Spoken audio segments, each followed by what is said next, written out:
So now it's Friday and this is the fifth and final part of the story. So we've had the setting, the character, the problem, the resolution. So now we are on the ending.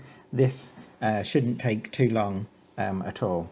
So basically, the David and Jane have solved their problem, and we can either pick up the story when they're on their way home or actually at home. And I think what we'll do is we'll do the second one of those two. So we will we don't need to say how they got home because that's already been done in the resolution. So the first thing I think will be, once again, a little bit of speech, and this will probably be Mum talking, and Mum will say something like, well, why have you taken, where have you been, or something like that, or how, yeah, where have you been? So let's try that. Where have you two been? Question mark. Oh, I tell you what, let's do this. Asked Mum. And full stop. So where have you two been? Asked Mum.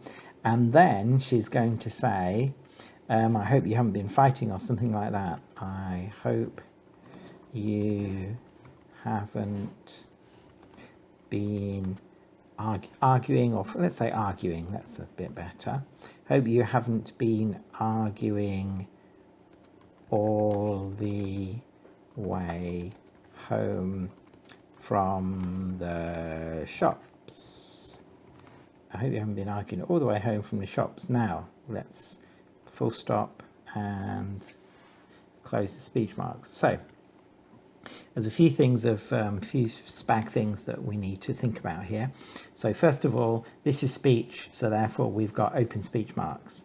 Then we've got the spoken clause, where have you two been? Remember, the spoken clause is the bit where people are speaking. Because it's a question, there is a question mark. Then we've got closed speech marks, and then it's a question, so asked Mum. We could put asked Mum in surprise, or asked Mum looking up from the television, or something like that, but that's fine where we are. So full stop. Now, the fact that we've got the same speaker speaking means that we can put the we can put the speech on the same line. If it had been a different person speaking, then what we would have to do, there you can see, is the speech would have had to have dropped down to the second line, the next line rather, not the second line. But anyway, let's put that back. So it's the same person speaking, Mum's still speaking, but we still need open speech marks and closed speech marks. I hope you haven't been arguing all the way home from the shops. Now, this bit here, well, arguing obviously is important because that's the kind of thing that we know about them. They, you know, brother and sister, they always tend to argue. And this bit, all the way home from the shops. So what that does is it makes the reader think back to their adventures and how they got home from the shops, and the fact that it wasn't just a simple, straightforward, okay, we've been to the shops and now we're going to go home. It was almost a catastrophe, almost a very a disaster. So I hope you haven't been arguing all the way home from the shops. And then I think this time Jane can speak. So not really. So that suggests, well, no, we've had other things to do. And then actually we've been getting on quite well. Not really, actually, we've been getting on quite well. And I've missed the apostrophe just there. Actually, we've been getting on quite well. We've means we have. We've been getting on quite well. And I think that would be a comma and then a question mark. And this time, instead of saying Jane, Jane is Mum's daughter, obviously. So let's put that, her daughter replied. Now, obviously, Jane and David know what's happened, and they know that they've had an adventure, but Mum doesn't. So it's kind of a, I know something you don't know, Mum. So her daughter replied with a grin on her face.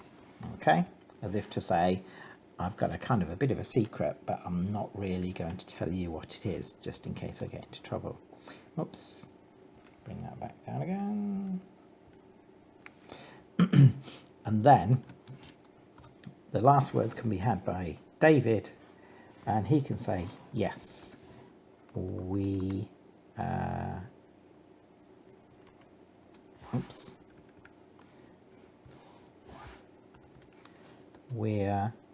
quite a good team.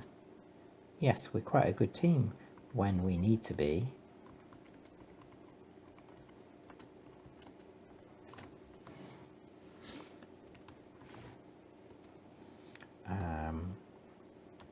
Added.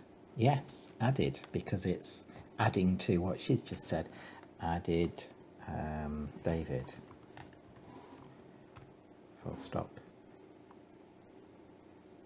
And that's the end of the story.